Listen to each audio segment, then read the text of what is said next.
Hello, hi everyone. Thank you for all the great talks, all the speakers. Hi, my name is Saurabh. I am an engineer at Startree and a committer to the Apache Pinot project. And I'm joined by my colleague Suraj, again from Startree. And we're here to talk about real-time analytics with Apache Pinot.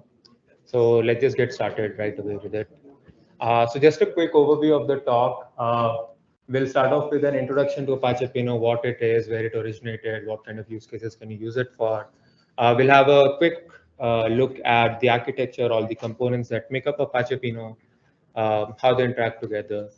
Then we'll do a quick overview of data ingestion workflow and the query processing workflow in Apache Pinot, taking an example of trying to ingest data from a Kafka stream. And then Suraj will do a quick walkthrough of a real life user facing analytics use case, and we'll see how Apache Pinot can help us, solve that. And then we'll hopefully have some time for Q&A. All right, let's get started. So what is Apache Pinot, right? So it's an open source columnar OLAP data store that is purpose built for blazing fast real-time analytics at scale, right? A bunch of keywords. So again, as the name suggests, it's a columnar OLAP data store. As pretty much all OLAP data stores that are built for analytics store their data in a columnar fashion rather than a row-wise fashion. So Pinot again uses columnar storage for the data that it stores. It's an OLAP store, so it's an online analytics platform store, and then purpose-built for real-time analytics. So real-time analytics use cases are use cases where your data is coming in real time, and you want to be able to do analytics on top of it, again, at very high scale. So primarily for user-facing analytics, let's say the data that's coming in represents, or you're opening that data up for your website users or app users to be able to do analytics on them. And assuming the load is pretty high, the number of users are pretty high, you can imagine the scale at which you need to process these queries, right? So yeah, ingest streaming as well as batch data. So even though it's primarily a streaming analytics database, it can also ingest data from, let's say, data at rest, essentially. So a Lambda architecture. Highly scalable and fault tolerant. We'll go over the architecture to see how it achieves that. And then everybody loves SQL, right? SQL is not going anywhere. Undisputed champion at querying data. So SQL interface for doing analytics on top of the data that you've ingested. Now, why Apache Pinot? So Apache Pinot originates at LinkedIn, so traces its story back at LinkedIn, where it was primarily built to solve the who viewed your profile use case. So I'm sure a lot of people have seen this. If you are a user at LinkedIn, you get this detailed analytics on your profile views. You can sort them. You can see, what are the job functions of the people viewing a profile, etc., etc. So you can imagine that given it's an analytics use case that is available to every user of the LinkedIn platform, and given that there are close to 700 million users on LinkedIn, you can imagine the query throughput for this analytics, right? It's almost 10,000 queries per second, and given the kind of use case it is, nobody would like to see a dashboard that's just loading and you have to wait for it. So very strict latency SLAs of less than 100 millisecond P99. A similar use case is the Uber Eats restaurant manager, which is a dashboard given to the restaurants who have listed on Uber Eats, which shows them details like, what are all the orders that are going through, most ordered items, etc., etc. So again, everything has to be super real time and similar, performance requirements, 500K plus users, 100 plus QPS, and then SLA guarantees needed of less than 100 milliseconds. So Pinot is a system that powers both of these use cases, and it's able to handle it at very large scale. So just a quick overview of the companies that are using Pinot as part of their analytics journey. So we have 200 plus companies using Pinot, a very strong community of 3,000 plus Slack users, 4K plus GitHub stars on the Pinot project. And then some of the largest running Pinot clusters ingest data at roughly 1 million plus events per second, while handling 200,000 queries per second, and all the while maintaining millisecond level latencies and data freshness. So with this in mind, let's actually also look at a few other key features that are offered by Pinot. So there is support for filtering and transforms during ingestion. So as and when your data is coming in, you can do basic filtering. You can add derived columns on top of that. There is support for multi-tenancy. You want to have resource isolation at a tenant level. You can achieve that.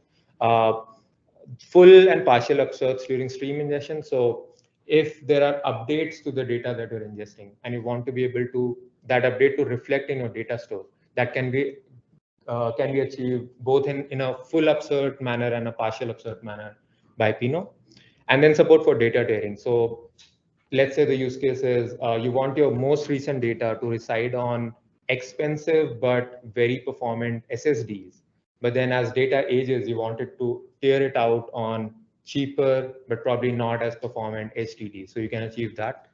And then, of course, extensive set of client libraries. So we have client libraries in languages like Python, Golang, Java, and then connectors for a myriad of both query processing engines as well as your favorite BI tools. So engines like Presto, Trino, Tableau, Superset, etc. Right?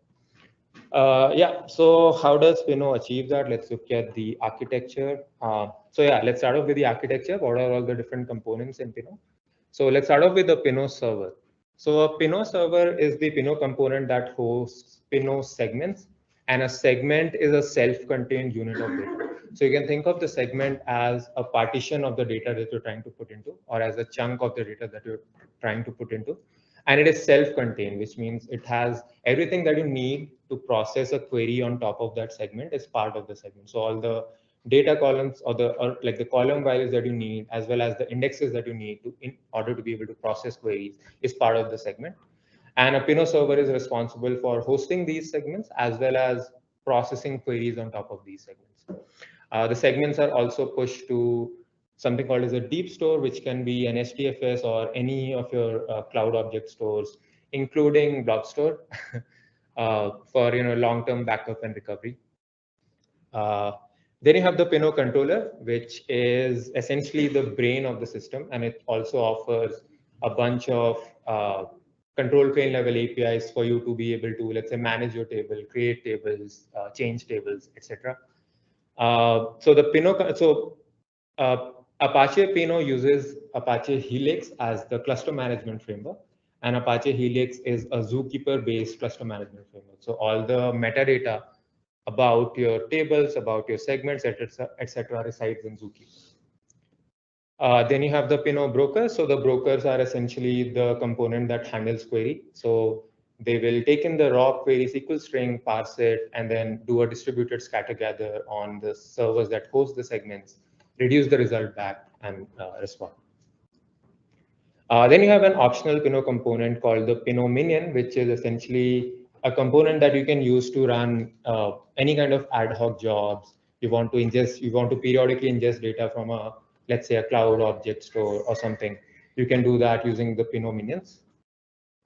Right. So with that overview of the architecture in mind, let's actually do a quick overview of how does Pinot work, and taking an example of trying to ingest data from Kafka.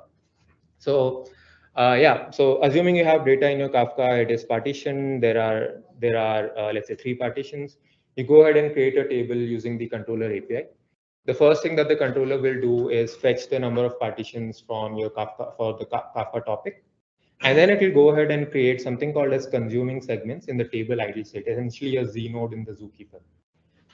Assuming you have a replication of 2, it will go ahead and create 3 consuming segments, one for each partition, and assign it to two servers each, right? So that's just the table idle state logical view. There's a start offset, end offset, the partition, and the state is consuming, and all the servers that have been assigned to. Now, as soon as that happens, the servers will be listening to this state change, and they'll react to this change in state by essentially creating consuming segments within the server process. So essentially, they'll create Kafka clients and connect to the specified partition and start consuming this data. And by now, what they do essentially is read the data like from the specified partition row by row and index that data. So by indexing, I mean they decompose it into the column format and they build mutable indexes, whatever indexes you might have specified, they start building those, right?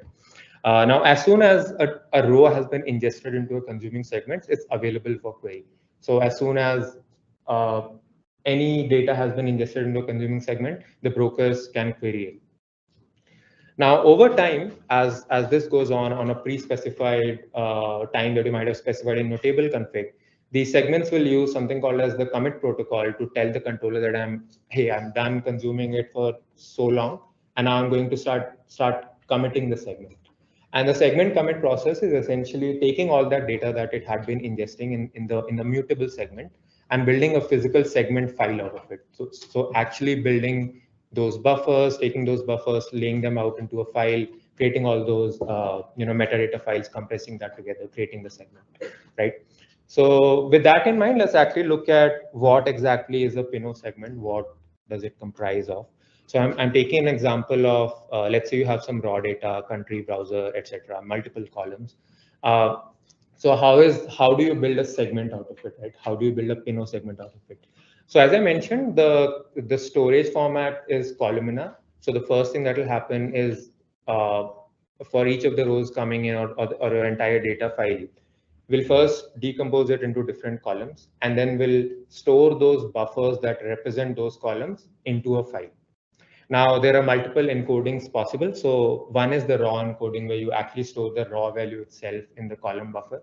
And the other is a dictionary encoding, where you essentially assign a dictionary ID to each of your unique values of the column, and then you only store the dictionary ID. So this is useful for compression, because instead of storing the raw values multiple times, you're able to just store, and this also, like with the run length encoding and all these, bit packing and stuff, this gives you much better compression. So this is the raw column values that are being stored into the segment file. And in addition to that, every index that you might have specified while creating the table is also stored along with the values themselves, or essentially the follow indexes. So I'm taking an example of an inverted index, which is essentially a mapping of each unique value of a column to a bit set of all the rows that have that particular value. So this is this inverted index, for example, is very helpful for point lookup queries, right? So similarly, you'll build other indexes that you might have specified in the table config and pack them all together, build the segment file. Now, speaking of indexes, these are just some of the indexes that are supported by Pinot. Talking of encoding, we already saw there is support for dictionary encoding and raw encoding. Then you have inverted index, which are very useful for point lookup queries. You have range indexes, which are super useful for if you have range predicates on your columns. Bloom filters are the probabilistic data structure that are useful for filtering out segments. Text indexes, if the column represents raw text and you want to be able to do some text analysis on it, you can use text indexes. JSON is essentially if your column is a JSON column and you want to be able to query it like a JSON field efficiently, you can use the JSON indexing. Geospatial, if the column values represent location data and you want to be able to do queries like, hey, give me all the restaurants that are within 5 kilometers of my value or something. So you can do that. And then Startree index. So coming to Startree index, it's a very interesting, unique, and super powerful index that is very, very helpful in doing very fast analytics. Essentially, it's a tree structure that will, based on the predefined dimensions and measure and the metrics that you want to store aggregates on, it will build a tree-like structure that is then stored alongside the segment file. And that tree-like structure will make sure that if a query qualifies to be able to use Startree index, it'll not even need to scan a single row, and that makes your analytics type queries super efficient. So yeah, this is just some indexes and encodings. So the segment file will be built with these indexes, all the raw column values packed together, build the segment file, push it to the deep store. And then the segment will essentially let the controller know that, hey, I'm done building the segment. The controller in that case will go ahead and change the state. So the state of the first segment will be changed from consuming to online. And then a new consuming segment will be created from the next offset. So again, the servers will react to this change in state and create new consuming segments. So this keeps on happening over and over again. Over time, more of these segments will get built. They'll get added to, the state will change to online, and over time, this ledger sort of keeps filling in, right? So with that in mind, let's also actually look at the query processing workflow, what happens when a query hits Pinot. So as I mentioned, as soon as the data is ingested into a consuming segment, it's available for querying. So let's take an example. Let's say, so the first step that happens is you use the broker APIs to send the raw SQL string to the broker. The broker will essentially use the calcite parser to pass that SQL string into, like almost like a AST of sorts, and then it will use uh, the metadata in Zookeeper of what segments are assigned to which servers to essentially be able to, and some other metadata of at like a segment level to essentially be able to do some sort of pruning of okay, this query only needs to touch these segments or query on these segments, right? Now, with that in mind, it will essentially do a distributed static gather. It will call all the servers that host those particular segments, and then just wait for the response. As soon as all the servers have responded, it will do a reduction or a combining of the results on its end, and that will be the response, right? Then on the server side, so going one step further, what happens on the server side? So on the server side, when it receives a query, the first thing that happens is, again, the next level of pruning of the segments. And at this stage, it can use both the column statistics, so the min-max value of the columns, as well as things like a Bloom filter. If you have a Bloom filter on that column, it will use that to again prune the segments. And then after that pruning, it will essentially do a physical planning of the query. So essentially decide, so depending on the query, for example, I'm taking an example of, let's say, select browser count star from table where country is equal to US, group by browser, right? So query like this will be, this is what the operator chain would look like. So at the very bottom, you have the filter operator, which will evaluate where country is equal to US clause. And this will return back all the doc IDs that match this predicate to this parent operator. And this is where, for example, if we had an inverted index on a country, on the country column, we can use that to do a filter. If there isn't, then it will fall back to a table scan, right? It goes to the projection operator. The projection operator in this case will take those row IDs and fetch browser, count star, etc. All the projections that you have in a query.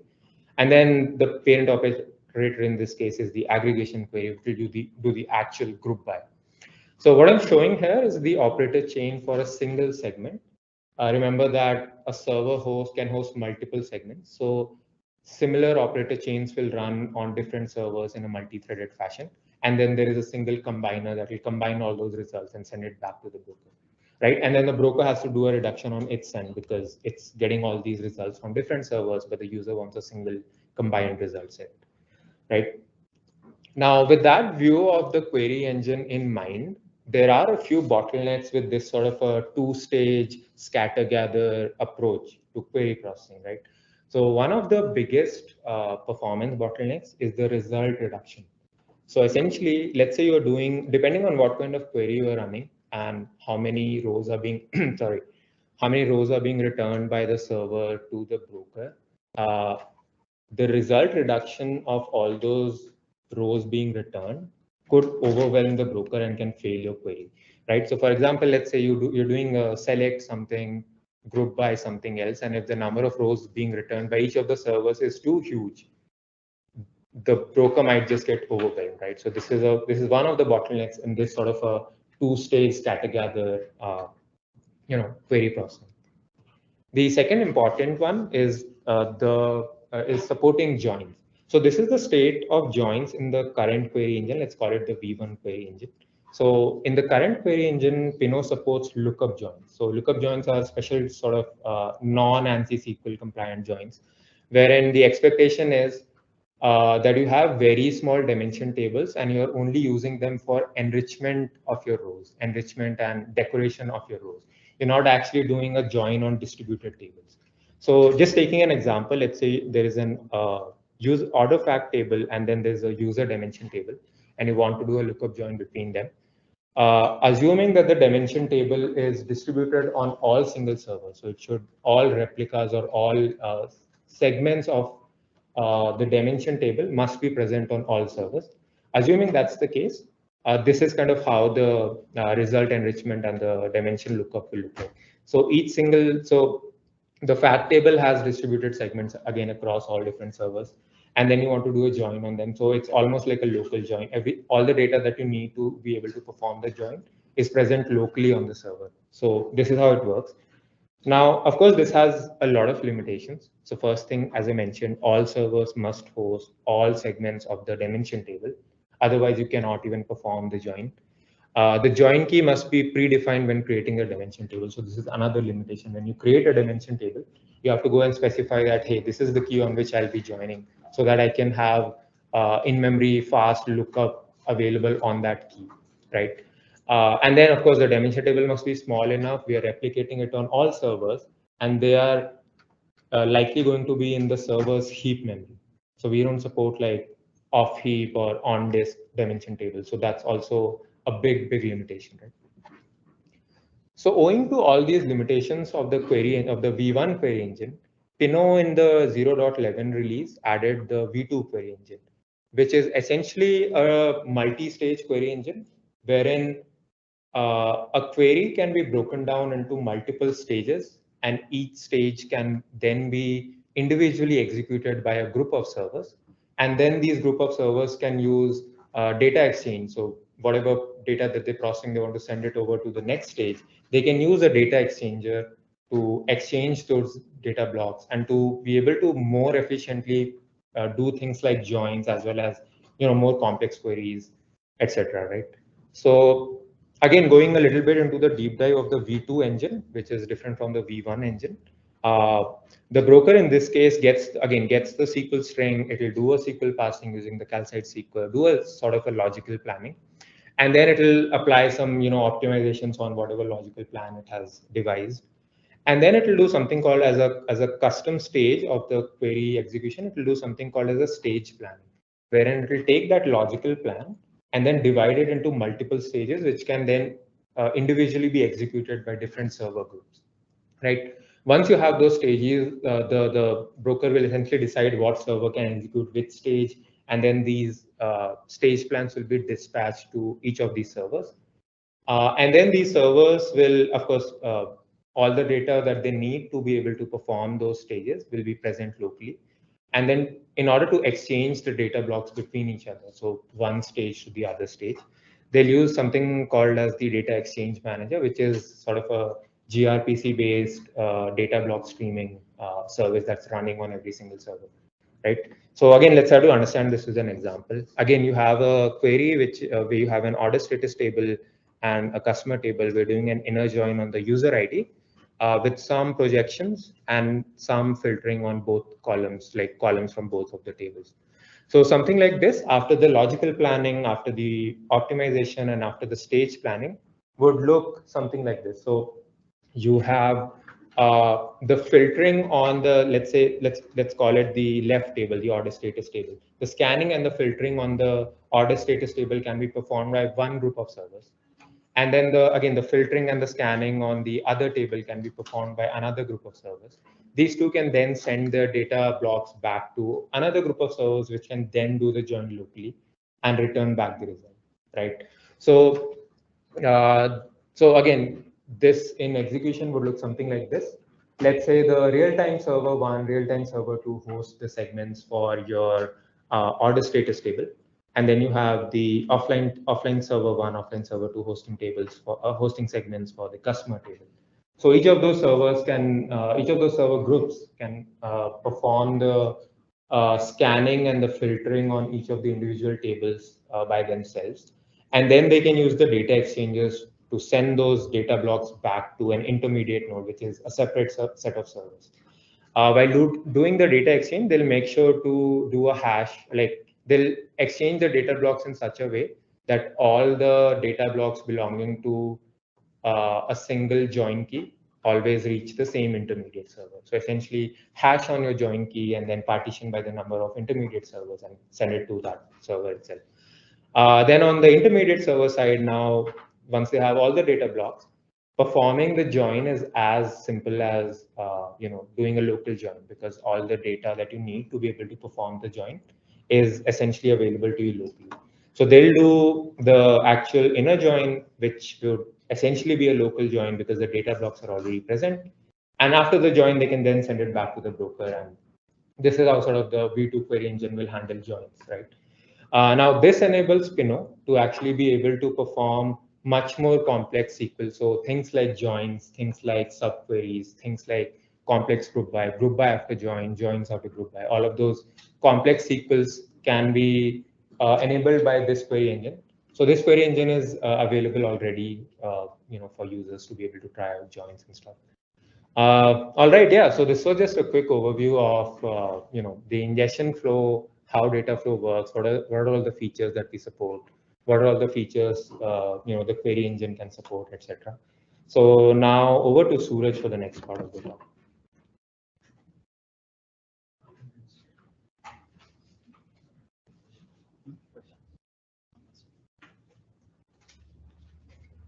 Hey, hi folks. So I'm Suraj. So in this section, I'll be asking you questions on Pinot. I'm just kidding. Yeah. Okay. So guys, what I'll be going through is a use case, right? And the reason I put in probable is because this is not something which has been implemented in production or anywhere, right? But as an architect, when I think of it, this is probably a very good use case for Apache Pinot, right? So let's just go through this.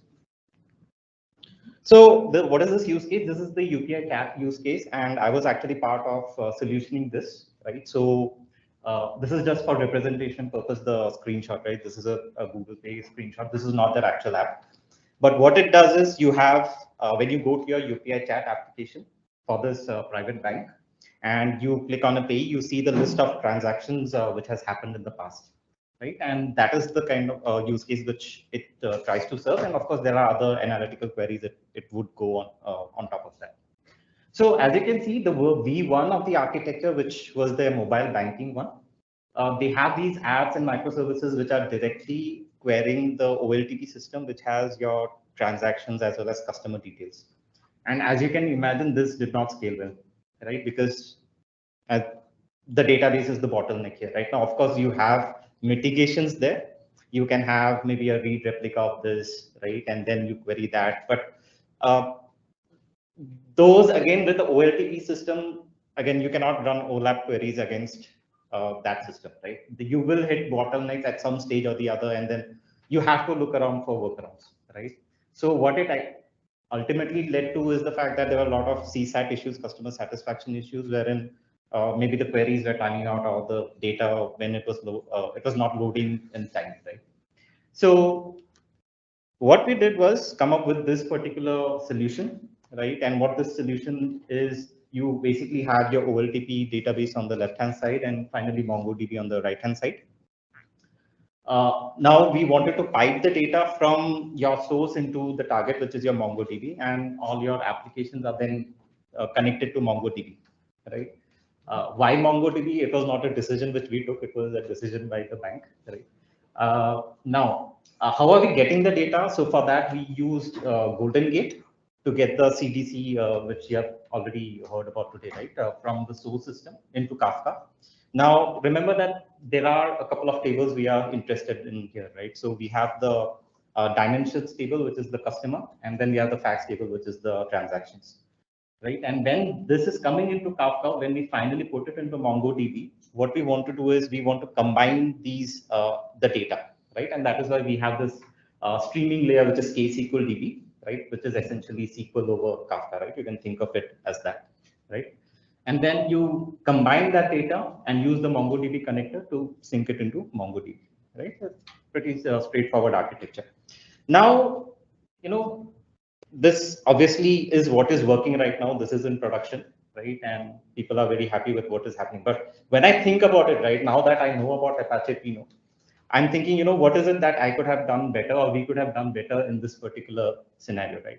So in my mind, there are a couple of things which we could have done better, right? How can we simplify this architecture? So just going back to the slide. So the first one is, obviously you need your OLTP golden gate, that is Kafka, is not going anywhere, right? But then can we do away with the data wrangling, which is essentially combining the data, right? And then the MongoDB connector, which is because you need Kafka, but a connect ecosystem is another infrastructure layer which you have to maintain, right? And as we know, Kafka is a complex system. You need to be really good at to actually maintain it, right? So why have all of these moving parts, right? So one of the things which, and also the thing is, the MongoDB connector was not just used as is. We had to extend it, right? Because as you can imagine, you have multiple transactions coming in, and in MongoDB we are just storing one document. So before storing the document in MongoDB, we would read the document, get the latest state, add the transaction, and then put it back into MongoDB. So it's a kind of a heavy lifting which MongoDB connector is doing right now, which probably is not the best thing it should be doing, right? We should try to keep it as light as possible, the connectors. So how do we simplify it? One of the easiest way is just to plug in Apache Pinot. Right now, obviously, this is what has come to my head, and it need not be as simple as this, right? But then I think it will serve most of the things, and it will go beyond, right? And I will get to that. So the overall architecture is the same, right? Only two components are missing. One is the streaming layer, and the other one is the connector, right? And the reason we don't have a connector is because Pinot has native support for Kafka, right? It treats Kafka as a first-class citizen, so you get the data right from Kafka. We are not using the consumer group protocol here to get the data out of Kafka, because again, there's a separate talk on that about why did not choose that. So we have our own protocol, not protocol, a mechanism to actually get the data out of Kafka, like Saurabh mentioned, right? So we are using controllers for that. So what do we think is the advantage here, right? So again, you have two tables here, customer and transactions, and both are coming into Pinot, right? Now the thing is, how do we, now these are two separate tables, right? So on Pinot side, earlier, when we were using this streaming layer, we were kind of joining it using ksqldb. Now with Pinot, there are two options, right? With the V1 engine, you either do lookups, right? But then there are certain limitations to that in the sense that the dimensions table needs to be a certain size and so on, right? And it has to be in memory. And with the V2 engine, we have provided the option for joins, right? So you can essentially join the data, right? Like how you would do with the traditional OLTP systems. Right? So these are the two things which you can do. But then just having this is not enough, right? Just, the intention is not to just remove certain components and say that this has simplified my architecture. The reason I say this is, in my mind, MongoDB is not a good fit for, OLAP, right? It is not a native OLAP system, right? You need a native OLAP system to power, especially things like all the UPI queries which may come in mind. You think of the myriad use cases which you can have on top of the data which is present to you, right? So what are some of the things which help is, of course, Apache Pinot, high concurrency, low latency. You are talking about thousands of users, right? And with millisecond latencies, you can query the same data, right? Tiered storage, right? Now, not all data is equal, right? So you could have a scenario, or you will have a scenario, right, where you say 1 year data is when I want to have millisecond latency, right? If somebody asks me for data which is 5 years old, right, I'll show him in maybe 5 seconds. That should be okay, right? And this is what Pinot natively supports. We can say, okay, this data should be served from SSDs, right, which are high performing hard disks, whereas the other one can be offloaded into maybe a hard disk which are a factor slower, right? And so it is essentially a trade-off which you can make between cost and latency, and it's totally up to you, right? And your use case is how you want to power it. Just a shameless plugin here, Startree has actually extended this to wherein you can offload some of this data into a tiered storage, such as into an object store such as S3 or Blob or GCS, right? The other important part is upserts. Now, with traditional OLAP systems, or the other OLAP systems, you normally do not get upsert semantics. Now, consider a scenario where you have customer and the customer data has changed, right? Now, if ideally what I want to do is that that data needs to be synced up in my OLAP system also. The OLAP system needs to show me the same data. It should not show me incorrect data, right, or stale data. So currently with some of the other OLAP systems, what happens is you get the data and the data is inserted, right? And then it is up to you to make sure that you get the latest data, right? So you will have 2 rows instead of 1 row, and you do a order by or do something, and then you get that latest data. Now with the upsert semantics, you can define a primary key, and on that primary key, you are either updating the entire row or you update certain columns in that row, right? So it's up to you.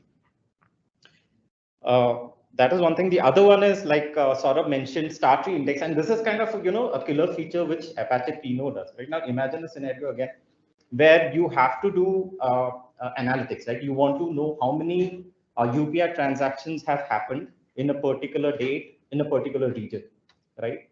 Or you could have any n number of dimensions.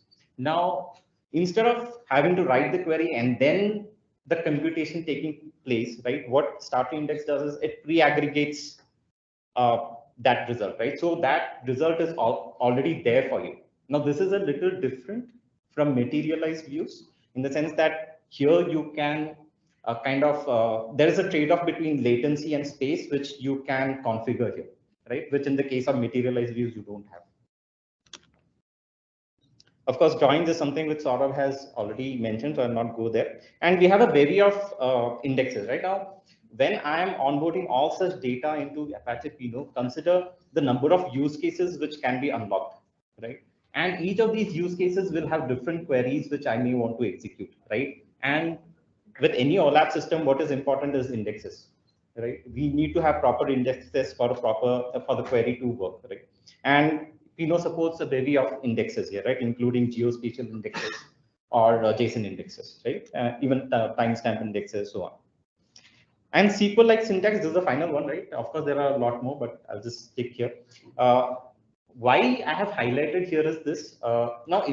Again, you have so much data coming in, right? Now, I have talked to customers, right? And what they were doing is they were using they were using Elasticsearch as an analytics system, right? With Elasticsearch, what is happening? Of course, it was taking time, but also to actually execute a query, you need to know the Elasticsearch semantics, right? It has a very specific semantics on how you can execute something, right? And what happens with that is when you want to onboard new use cases, right? It takes time, right? Because people have to actually know that particular syntax of how to write a query, right? Now, imagine when you have all of this data lying with you, right? What if you could open this portal to probably your product marketing team, right, or the product management team? Imagine the kind of insights they could derive from this data, right? Having SQL-like semantics is kind of then becomes important because you can just use that to query and analyze the data, right, and onboard new use cases fast. Right. So I think that is all I had to share with you, right? This is just to kind of give you a brief overview of where you could use Pinot. Of course, we have a lot of other use cases. The final one is again a shameless plug, wherein we are what Startree does, right? Just 2 minutes. So Startree provides a SaaS solution, a fully managed solution where we host or we manage your Apache Pinot cluster, and we provide a lot of extensions on top of Apache Pinot, such as connectors for S3, Delta Lake, Snowflake, so on, right? So you can just scan this QR code or go to the SaaS sign up page, and then you can try out this product.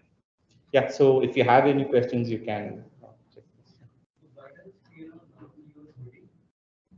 Sorry? First of all, like I'm wondering this. So I think I got like today you used on top of data lake kind of thing. So I think Pinot is not using Hoodie under the. No. So Pinot, okay. You want to take that? No, that's okay. Yeah. So okay, so Hoodie is something entirely different, right? It's a lakehouse kind of solution, whereas this is a OLAP system, right? Where you are slicing and dicing the data to come up with analytics. So is it what's the alternative to Bigtable or that? Kind of. We have had customers who have actually moved away from Redshift into Pinot. So just to answer that, add a little bit more context. So the segment format is a custom format. It's so in most lake houses, you would, of course, we have experts from Hoodie, but in most lake houses, you use some open format like Parquet or ORC. That's not the case with Pinot. So because we need very, very custom buffers that are, let's say, you're building those indexes, you're building those column file. Of course, Parquet is also a column-based format, but the data storage format, the segment format is very, very custom. And primarily the use case is super low latency analytics. That's why you have support for so many indexes, and the indexes are, I mean, new indexes are getting added every day, just to make sure that the number of rows that you have to scan is very, very low. That's sort of the primary differentiating use case. Yeah. Go ahead. So I want the use case. So you talk about the feature as an upsert, right? So that upsert feature, can it, like, you can send it partial data, like the log is not full. So will that handle that? Yeah. Like I have a primary key and I have, let's say, one update. Sure. That's a very good question, actually. So, so like I said, there is support for both full upserts and partial upserts. So full upsert is essentially if a new row with the same primary key comes, either replace the old one or I mean discard this one. Essentially, that's the full upsert use case, right? There is also support for partial upsert, which means, hey, if a new row with the same primary key comes in, for the different columns, either let's say sum them up together or average them together and stuff like that. So essentially, what you're saying is a new data comes in which has only few values for the column, right? Exactly. So what you can do with partial upsert is essentially say, hey, retain all the columns that are not present, retain the old value, and for the new column, for the new column values, just replace them with those. Or you can do even more advanced things like, sum up these columns, average these columns. So all those kind of aggregations are also. It is all inbuilt in. It is all inbuilt in Apache Pinot. So it uses, there is I must call out that there is a little bit of a overhead with running upserts. Essentially, it uses a metadata store of primary key to record location, which is in Apache Pinot maintained in memory.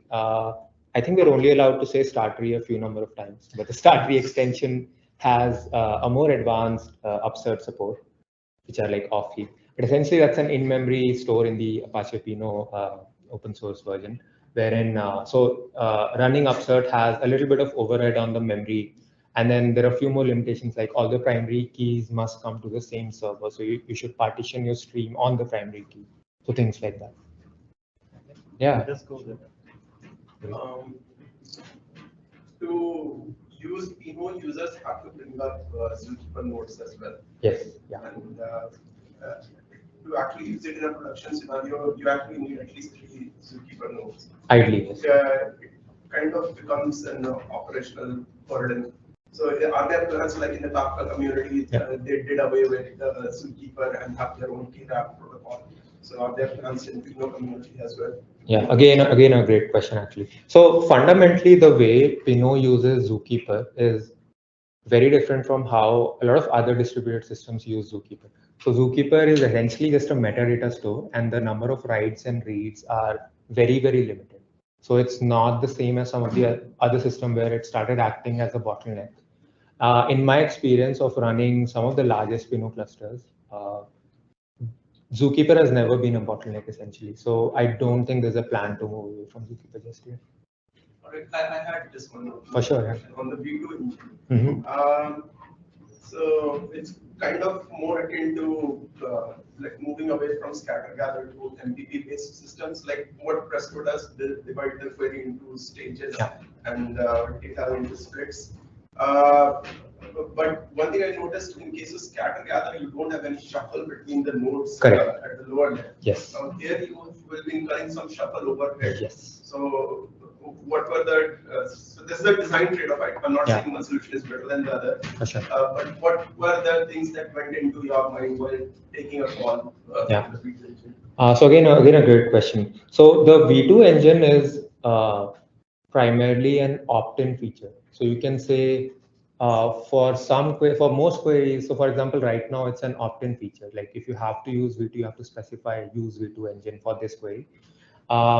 And then you can just, depending on the query, whether it's a join query, which is not even possible on the V1 engine. So you can opt in for the V2 engine, and then for the all other queries, you can just use V1 engine. Of course, even in the V2 engine case, if let's say there were only 2 stages, then there is no data exchange happening because the individual servers are sending data directly to broker. So eventually, we do want to reach a state where the V2 engine is the default and we are ANSI SQL compliant. But until then, it's an opt-in feature. So you can, depending on your query, you can always choose between V1 and V2.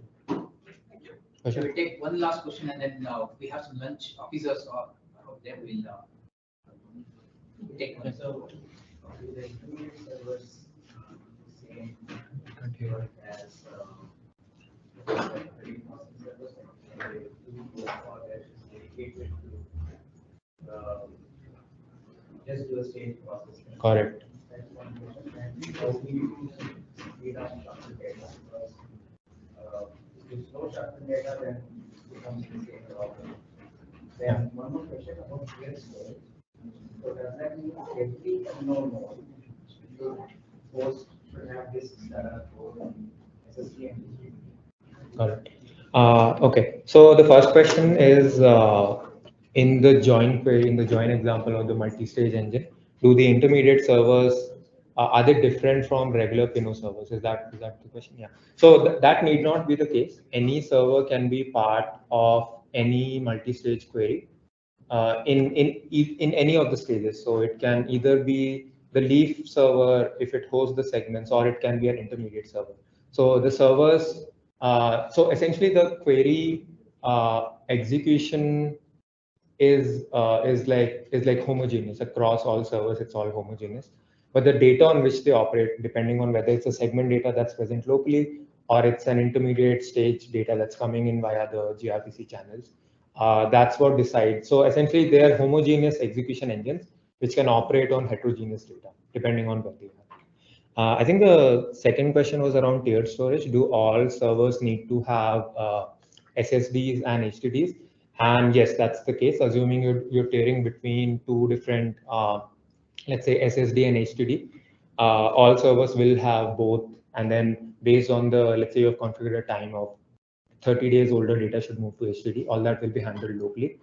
Of course, there is support, as Suraj mentioned, there is the Startree offering also supports cloud object store tiered storage, wherein your segments need not even be on disk at all. They can be on object stores like an S3 or GCP.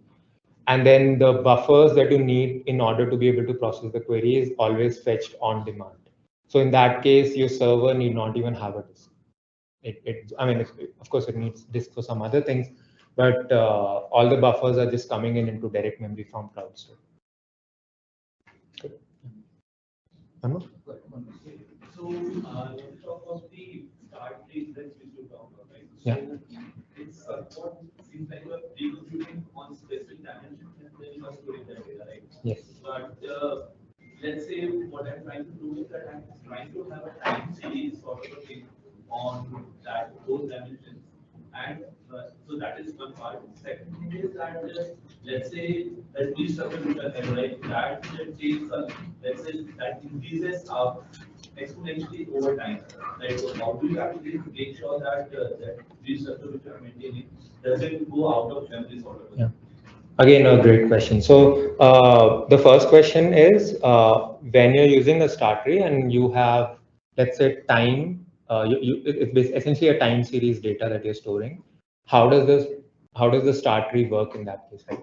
So typically, Startree indexes are generally useful for say things like aggregation queries. So typically, you would not include time in those clauses. So what I'm trying to say, let's say that the volume is right. Let's say Yeah. I have a total volume of a specific time. Sure. And I'm trying to have a total like 1 day or 15 days over let's say a year, and I'm trying to have so when I say time series that over 1 year, I'm trying to do 15-day Right. profile or anything, and in that Yeah. time series I'm Understood. So in that case, what you can do is essentially have the time column as part of the Startree dimension.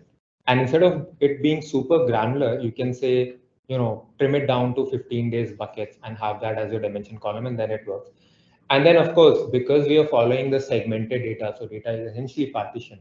Assuming, let's say you partition your data on time, then it has already pruned out all the segments that are not eligible for the query. And then the second question was how does, so Startree is essentially a pre-computation of aggregates on some metrics column and then group by some dimension, essentially a tree-like structure. How do you make sure that the size of the tree does not explode exponentially with increase in data volume?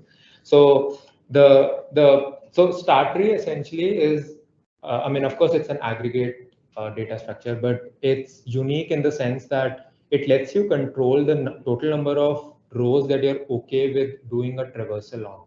So essentially, when you're building a Startree, you'll give it the list of dimensions, you'll give it the aggregates that you want to do on your metrics, and then you'll also give it something called as the max rows, right? Which is essentially how many rows are you okay with traversing. So you can say something like, I'm okay with traverse. So aggregate all of this data. I'm okay with traversing 10,000 rows during, let's say, query time, right? So it will not further split the tree after those 10,000 rows limits have been reached. It will only split until that 10,000 rows. So that's how you can essentially very finely choose between query performance and how much space are you willing to. So a space-time trade-off you can do very, very finely with the Startree. Running all those big clusters, are there any specific segment management conscious on what segment sizes you optimally want to? That's a good question. So segment size. So as I described in the segment commit protocol, there comes a point when the server has to build the segment, take all of that mutable data and build a single segment file out of it. Depending on how many rows it's trying to build the segment on, the segment time can be high. And during the segment, at least as of now, when the segment is being built, no data is being consumed for that partition. So essentially, it's important to make sure that your segment commit times are small enough so that your data consumption pauses are smaller. Of course, that's being the community is discussing how to get rid of that problem by having some additional metadata and stuff. But yeah, those are some of the things that you need to keep in mind. That the segment commit times are small enough with respect to just the segment metadata. All right, thank you, Sure. Saurabh and Suraj, for a wonderful presentation.